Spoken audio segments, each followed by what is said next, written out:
Hoy es jueves 18 de julio y estamos en Berkeley. Muy buenas tardes.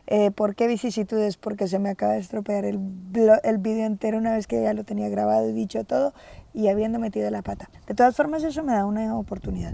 Contaros menos tonterías o solo las tonterías justas. Aunque si sois uno de los 4 personas que ve este vídeo, habitualmente pues ya estaréis acostumbrados a que suelte cualquier cantidad de chorradas. Entonces, bienvenidos otra vez. Hoy he estado, aparte de haciendo muchas revisiones que tenía pendientes, revisiones de congresos, revisiones de conferencias, revisiones de revistas, que te dejan con bastante mal sabor de boca, estaba terminando la relectura del artículo de Kimmons. Royce Kimmons y alguien más, no creo que este lo firma solo Royce Kimmons o alguien más, estoy segura, pero es un artículo de 2019 que se llama Navegando los paradigmas en tecnología educativa o algo del estilo. Os recomiendo vivamente que lo leáis. En el artículo Kimmons habla de la necesidad de navegar entre los paradigmas cuando estamos hablando de tecnología educativa, pero de ser lo suficientemente coherentes y visionarios para entender por qué navegamos en los paradigmas y no solo hacerlo desde un punto de vista oportunista de supervivencia, sino desde si somos oportunistas, que sea oportunismo porque creemos que los nuevos paradigmas entre los que nos movemos o los diferentes paradigmas entre los que nos movemos aportan realmente cosas. No solo que bauticemos a todo como mixed method, sino que realmente entendamos qué subyace a lo que estamos entendiendo, cuál es la categoría, cómo estamos analizando la realidad que estamos viendo. Porque en algunas de las cosas que he leído, por ejemplo, hoy que me sublevaba, era el hecho de que alguien haga una supuesta investigación cualitativa, fenomenológica, en la que intenta analizar el porqué, y después en las conclusiones llegue y diga que lo que necesita, que bueno, que los límites de esa investigación es que lo siguiente que hay que hacer es una cuantitativa, para poder generalizar. A ver, depende de lo que tú creas que es la naturaleza de la educación. Si de verdad tú crees que la naturaleza de la educación es susceptible de ser generalizable y cuantificable y que por tanto puedes cambiarlas, entonces ¿para qué te has metido a hacer una investigación fenomenológica? Y mucho menos cualitativa, y además es un lío que todos llevamos en la cabeza. A ver, yo cuando leo estas cosas normalmente no pienso en otros. Hoy ha dado la casualidad que tenía el trabajo de otros y tenía que juzgarlo, pero yo normalmente pienso en mí. Y me da mucho miedo porque las dinámicas propias de la academia y de nosotros mismos y nuestra propia comunidad, la mía, ha hecho que me convierta en una oportunista.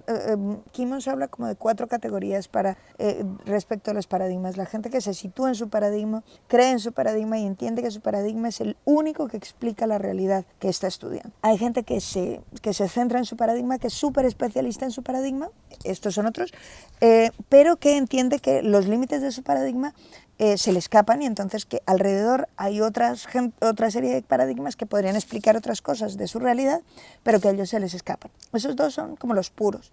Y después está la gente que navega entre paradigmas, entre los que están los oportunistas, yo estoy ahí, que somos los que nos movemos entre paradigmas, un poco dependiendo de lo que nos vaya viniendo bien, y yo quisiera pensar que porque creemos que aportan cosas nuevas, y los que entienden muy bien los paradigmas y se mueven entre ellos de forma fluida, pero son tremendamente coherentes desde el punto de vista intelectual. Yo no soy de esos. Y de antemano digo que no soy de esos, y de antemano digo que no, en ningún caso Kimmons dice que o los oportunistas o los otros o los demás allá sean peores que los anteriores. De hecho, Kimmons hace mucho énfasis en que todos son necesarios, porque nos ayudan a ver que es imprescindible que siga habiendo gente que se mueva en un único paradigma y que sea súper especialista de ese paradigma, para que los que nos movemos entre ellos podamos entender nuevas cosas de esos paradigmas de forma por un especialista. Los especialistas nos hacen falta, pero que también sería absurdo seguir pensando en una realidad de la tecnología educativa desde un único paradigma o con un único paradigma que sea la verdad absoluta. Todas estas películas sobre los paradigmas han sido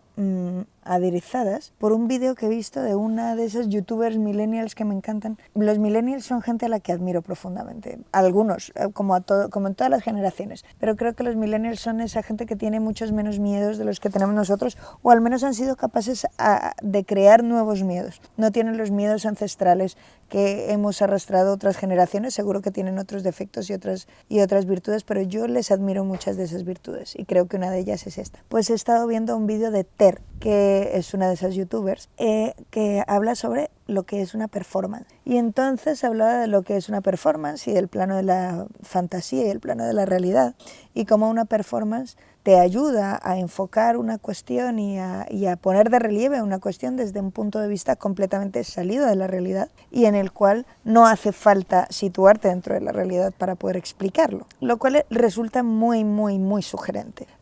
Ahora me diréis, no, es que esa chica, mirad lo que queráis, pero creo que hay cosas que son extraordinarias de estas personas. ¿Y me creo todo lo que dice Ter? No, no me lo creo todo. ¿Me creo todo lo que dice Kimos? Tampoco. Hay cosas del artículo de Kimos que son, desde mi punto de vista, muy discutibles. Pero lo que me llamaba la atención es ver cómo en la academia y con el asunto este de los paradigmas también nos hace falta más fluidez. Fluidez para ser capaces de tener claro que existe un plano de la realidad en el que tenemos que situarnos y que es para el cual trabajamos, pero tenemos que ser lo suficientemente fluidos para ver más allá de nuestra propia realidad, incluso de nuestras propias creencias sobre esa realidad, para poder ser fluidos y poder entender mejor la realidad. Y eso es un poco también mi lectura, mi relectura del vídeo de Ter. También por otro lado, y viendo algunas polémicas que ha habido últimamente en el Twitter, pensaba que creo que a veces se nos va de las manos el asunto de la performance. Creo que en esto de la academia y en esto de la innovación educativa hay mucha performance, que siempre lo intentamos, que además en el Twitter hay mucha performance, y que incluso en clase hacemos mucha performance con el objetivo de enganchar a los estudiantes, de pillar su atención, de motivarles muchísimo y lo que quieras. Pero a veces se nos va de las manos, porque creo que ese balance, ese equilibrio entre el punto de la fantasía y el punto de la realidad a veces no se nos queda claro. Y a veces tenemos la sensación de que tenemos que estar tan pegados al plano de la realidad que no nos podemos permitir ni medio grado de fantasía. Y me ha hecho pensar mucho. Kimos y Ter, dos autores que hoy me han hecho pensar un montón sobre fluidez y sobre la importancia de mantener esa fluidez bien justificada, y cuando tienes que ser performativo, y cuando tienes que ser realista, y no jugar, ser capaces de ser serios y no jugar, no engañar, pero ser capaces de movernos ahí. No hablan de lo mismo, obviamente. Kimos y Ter no hablan de lo mismo, pero hacen cosquillas en sitios muy cercanos del cerebro con cuestiones que me llaman mucho la atención. Aparte de esa parte más teórica, hoy he aprendido que el bicho que no sabíamos que era de nuestro jardín, que se asomó el otro día a nuestro jardín, es una zarigüeya norteamericana y que no le tenemos que tener miedo, y que además no es pariente ni de las ardillas ni de las ratas, es pariente de los canguros y de los koalas. Es un marsupial. El hombre y la tierra y nuestro jardín. Nada más por hoy, que ya me he alargado. Se supone que iba a ser más corto que el anterior, que era el original, y ahora me ha salido más largo. Bueno, lo dejamos así. Buenas tardes, hasta mañana. Chao.